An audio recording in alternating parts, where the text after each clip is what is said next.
दोस्तों नमस्कार। दोस्तों, जिस वक्त पश्चिम बंगाल की जनता ममता बनर्जी की किस्मत का फैसला कर रही थी, ठीक उसी वक्त देश के प्रधानमंत्री ममता बनर्जी की किस्मत का फैसला सुना रहे थे। नंदीग्राम में वोट पड़ रहे थे और नंदीग्राम से तकरीबन 90 किलोमीटर की दूरी पर उलबेरिया में प्रधानमंत्री मोदी का भाषण चल रहा था।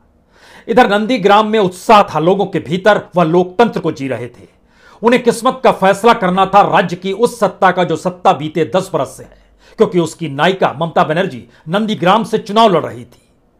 फैसला 2 मई को आना है, लेकिन प्रधानमंत्री मोदी ने अपने भाषण में फैसला सुना दिया। उन्होंने कहा, दीदी तो गई, ममता बनर्जी नंदीग्राम में चुनाव हार गई। यह है लोकतंत्र भारत का, और वह भी चुनाव वाले दिन।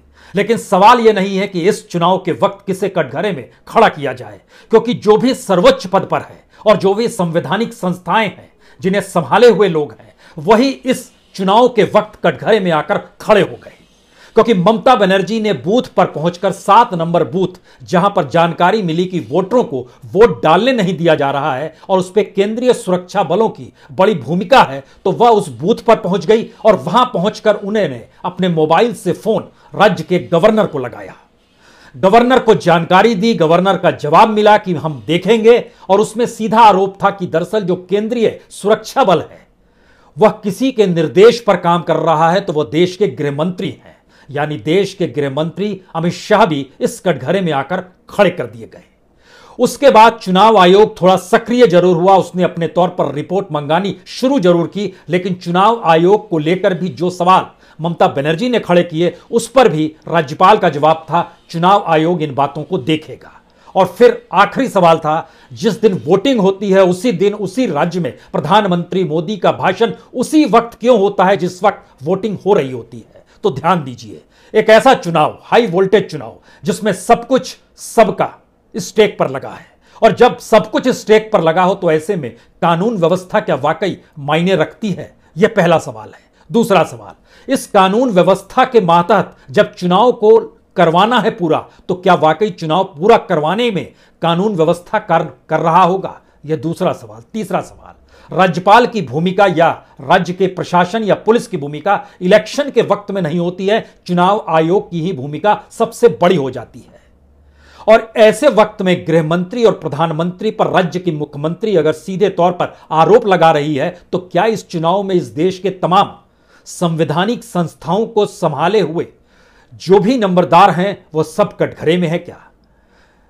इन बातों को सवालों के साथ अपने जहन में रखिए, क्योंकि इस 30 सीटों पर जो चुनाव में आज वोटिंग हुई है उसमें 171 उम्मीदवार थे, तकरीबन 75 लाख से ज्यादा वोटर थे, तकरीबन 75,94,94,000 वोटरों की तादाद थी, और वोटिंग जबरदस्त हुई है।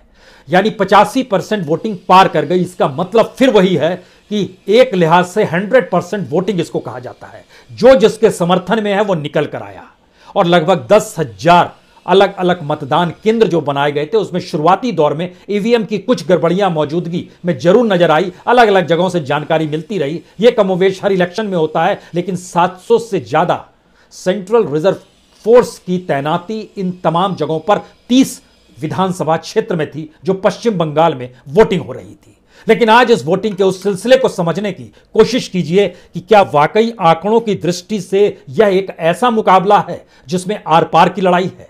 यह एक ऐसा मुकाबला है जिसमें कौन 36 में 3 और 6 की परिस्थिति में आकर खड़ा होगा। ऐसी स्थिति आ गई है क्या? क्योंकि आंकड़ों की दृष्टि से पुराने या अतीत के आंकड़ों को अगर आप कॉन्स्टिट्यूंसी वाइज देखेंगे तो फिर आपको लगेगा कि बीजेपी का शोर ज्यादा है, हंगामा ज्यादा है। और उस शोर के मातहत जो हंगामा क्रिएट किया गया है, उसमें क्या वाकई वहां के स्थानीय वोटरों की भागीदारी भी है, या वाकई ये कुछ लोग बाहर से बुलाए गए जैसे आरोप लगाए जा रहे हैं? लेकिन इन सबको छोड़िए, एक एक सिलसिलेवार तरीके से जरा समझने की कोशिश कीजिए। पूर्वी मिदनापुर की 9 सीट, पश्चिमी मिदनापुर की 9 सीट, बांकुरा की 8 सीट, साउथ 24 परगना की 4 सीट, यानी कुल मिला के 30 सीटों पर वोटिंग हुई है।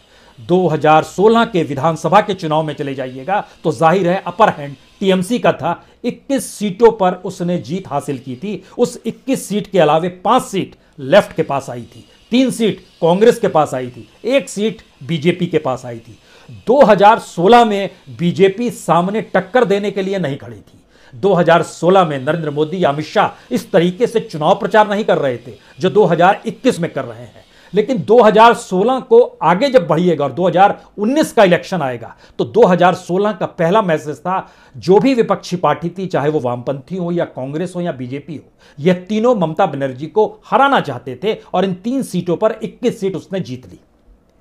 लेकिन लोकसभा इलेक्शन में सामने नरेंद्र मोदी थे, राज्य का कोई चेहरा नहीं था जिसे सेंटर आना था, और इस देश में भी एक वैक्यूम है चेहरे को लेकर कि नरेंद्र मोदी के सामने कौन खड़ा होगा। तो एक बड़ा वैक्यूम 2019 के लोकसभा चुनाव में था, इसीलिए यह बहुत सीधी टक्कर तो नहीं कहें, लेकिन एक चेहरे के खिलाफ ममता बनर्जी लगभग रेंगती हुई चल रही थी और तमाम राज्यों के छत्रप जो थे उनकी भी कोई हैसियत ना उत्तर प्रदेश में थी, ना बिहार में थी, ना आंध्र में थी, ना पंजाब में थी, ना छत्तीसगढ़ में थी, ना किसी भी राज्य, ना तमिलनाडु में थी, ना कर्नाटक में थी, क्योंकि 300 से ज्यादा सीटें हासिल बीजेपी ने 2019 में अगर की थी तो जाहिर है चेहरा नरेंद्र मोदी का था। अब यहां पर सवाल है कि 2019 में क्या हुआ। अगर 21 विधानसभा सीटों पर 2016 में टीएमसी यानी ममता बनर्जी जीती थी तो लोकसभा इलेक्शन में उनकी स्थिति बहुत नाजुक नहीं होती है।